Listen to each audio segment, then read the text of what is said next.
Umwami wa 24 w'u Rwanda Kigeli wa IV Rwabugili ubwo yavukaga ntibamwise Rwabugili, ahubwo Rwabugili amaze gukura yarishimuse Nyirarume. Azwiho byinshi byamuranze ku ngoma ye, nko kwagura u Rwanda binyuze mu bitero byinshi yagendaga agaba, agatsinda amahanga ubwo akayigarurira, nko kuba ari we mwami wakundaga urugamba kurusha abandi bami bose batwaye u Rwanda, ndetse abantu badatinya kuvuga yuko ari nawe mwami wivuganye abantu benshi ku ngoma ye. Iki ni igice cya mbere tugiye kubabwiraho kuri amwe mu mateka yaranze Kigeli wa IV Rwabugili wahoze witwa Sezisoni, umwami wanyoterwaga no kurwana ndetse no kwica kugeza ubwo yishe n'abo mu muryango we. Wahisemo neza wowe wakoze subscribe kuri Dego Media kandi uhawe ikaze mu muryango mugari wa Dego Media.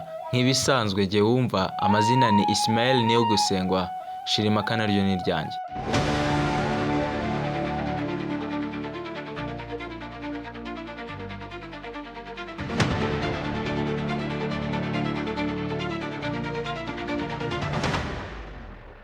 Kigeli wa IV Rwabugili yakuze ari umwana ukunda gutegeka, kugeza n'ubwo ngo akiri muto yari afite abana bakuranye yahakaga, barimo uwitwa Bisango bya Rugombituri, Mugogo wa Shumbusho, Kabare ka Rwakagara n'abandi basaga 30. Aba ngo yabahakishaga inka zikoze mu byondo muri ya mikino y'abana twese tuzi. Birirwaga bahiga inyoni ndetse bagahamya uruti kumasha bakoresheje imyambi mito, ari nabyo byaje kurangira Rwabugili abaremyemo umutwe w'ingabo, ndetse uwo mutwe akaba ari wo mutwe wari ukomeye cyane w'umwami bari barawise ingangurarugo. Rwabugili avuka yiswe Sezisoni, ariko kubera ubutwari yiyumvagamo yahisemo kwambura izina Nyirarume witwaga Rwabugili rwa Gaceyeye. Ati ntigikwiye kwitwa Rwabugili, ati nawe uzitwe Sezisoni sha. Impamvu ni uko yiyumvagamo umurava mwinshi n'ubutwari, akumva izina Sezisoni ridakwiye intwari nka we, ahubwo ibyajyana ari uko yakitwa Rwabugili, nabyo bivuze umuntu ukotana cyangwa se umuntu w'ikitabashwa. Nyuma yaho uwamwitaga Sezisoni yahitaga amusamira hejuru ati ntago nyitwa Sezisoni, ati nahinduye izina nitwa Rwabugili, ahubwo Sezisoni dere nuriya, akekana uwo yatse izina. Rwabugili akimara gusimbura se ku ngoma Mutara wa II Rwogera, hari byinshi byahindutse.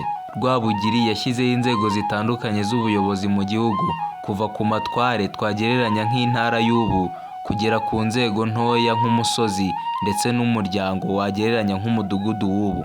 Muri izo nzego uko zigenda zikurikirana habanza amatware ariyo nk'intara y'ubu ngubu, hagakurikiraho igiti aricyo kigaragara nk'akarere k'ubu ngubu, kayoborwaga n'umutware w'umukenke ndetse bafatanyije n'umutware w'ubutaka. Umurenge kuva Rwabugili yawushyiraho wahoze witwa umurenge, na n'ubu ngubu niko witwa. Hagakurikiraho umusozi ariwo twagereranya nk'akagari k'ubu, ndetse hakaza umuryango ariwo mudugudu w'ubu ngubu. Hakaza nanone icyitwa imiryango, ariyo yabaga ikubiye mu muryango. Imiryango yabaga ari nk'amasibo y'ubu ngubu. Ku ngoma ya Rwabugili habayeho ibitero byinshi byatumye yigarurira amahanga ndetse u Rwanda ruraguka. Bimwe mu bitero yagabye ndetse akanabitahukanamo intsinzi turaza kubigarukaho nyuma. Umwami Rwabugili yari azwiho gukunda ibintu bitatu: urugamba, inzoga ndetse n'abagore. Yiswe inkotanyi cyane, inkataza kurekera, rukayababisha n'ayandi mazina y'amatazirano menshi. Ibi byaturukaga ku butwari yabaga afite bwo gutsinda intambara. Rwabugili yigeze gushaka guhaka abazungu akimenya yuko bageze muri aka karere k'ibiyaga bigari. Umushakashatsi ku mateka akaba n'umwanditsi w'ibitabo Zephirine Kagiraneza yabigarutseho birambuye mu gitabo yise Ibitaramo ku mateka y'u Rwanda. Mu gice cya mbere agaragaza yuko ubwo Rwabugili yamenyaga yuko abazungu bageze mu bihugu bituranye by'u Rwanda biri hakurya y'Akagera, Rwabugili yatumye ku mwami w'Ubujinja witwaga Gashushiru ati uzabanyoherereze, ubwo yavugaga abazungu, ati uzabanyoherereze mbahake bambohera imyenda. Kubera gukunda urugamba cyane, uyu Rwabugili niwe wari ufite imitwe myinshi y'ingabo mu bami bose babayeho mu Rwanda. Nk'uko amateka bigaragaza, u Rwanda rwagize imitwe 171 y'ingabo, ariko 64 yose niyo yari yihariwe na Rwabugili. Abantu bose bibazaga kuri Rwabugili bakabura igisubizo,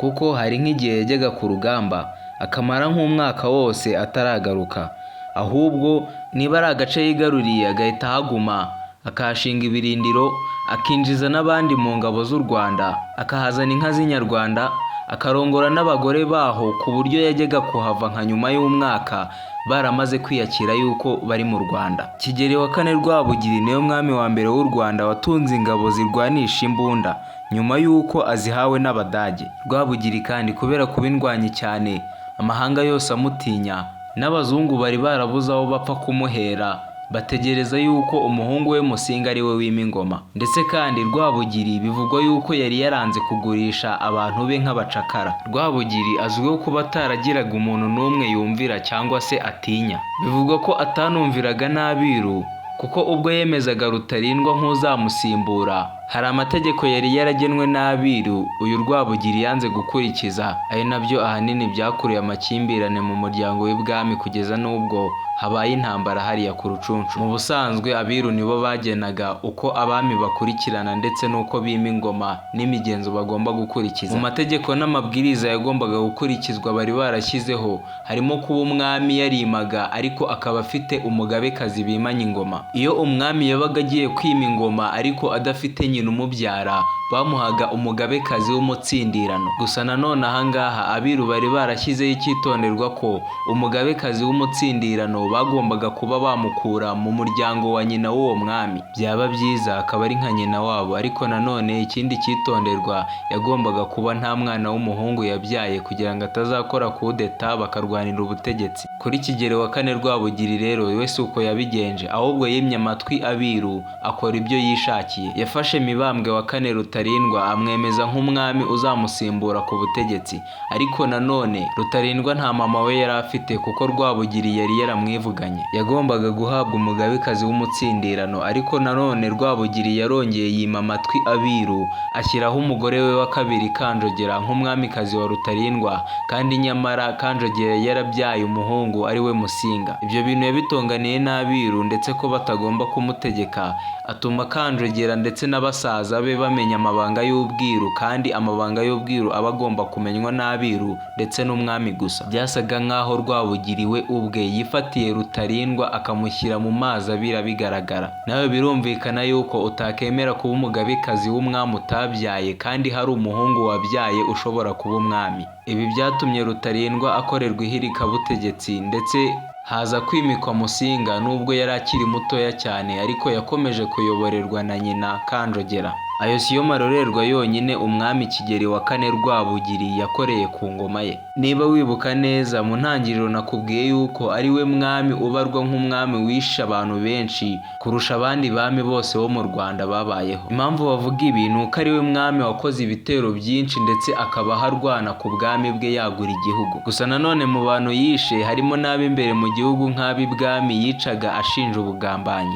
Kigeli wa kane Rwabugili ntiyigeze azuyaza mu gutanga itegeko ryo kwica nyina Murorunkwere nyuma y'uko abeshyewe ko atwite inda kandi ashaje. Mu bandi yivuganye harimo Nyirarume Nzirumbanje, yica umugore we Nyiraburunga nyina wa Rutarindwa, yica Nyirigango wa Nyagahinga wari umugaba mukuru w'ingabo ze. Birumvikana yakoze ayo marorerwa yose, ariko kugeza na n'ubu abantu baracyamufata nk'intwari kubera kwagura igihugu cy'u Rwanda. Kubera uburyo yakotanaga agatsinda amahanga akayiyomekaho, abantu baracyamukunda. Umwami Kigeli wa kane Rwabugili yagabye ibitero byinshi byo kwagura igihugu, ariko nanone mu bitero yagabye harimo ibitero yagabye mu Bashi. Abashi nibo bantu ba mbere bari baramuzonze hafi no kumunanira kubigarurira bya burundu. Amateka navuga yuko bashobora kuba ari nabo bamwivuganye, ubwo babategaga mbushi bakabatatanya cyane babatunguye, umwe bagahunga berekeza mu majyaruguru, ari nabo bajyanye n'umwami. Muri iki kiganiro ntago tuvuze ku bitero 13 byamamaye cyane umwami Kigeli wa kane Rwabugili yagabye ashaka kwagura u Rwanda. Tubararikiye kuzakurikirana n'ikindi cyegeranyo kivuga kuri ibyo bitero uko ari 13,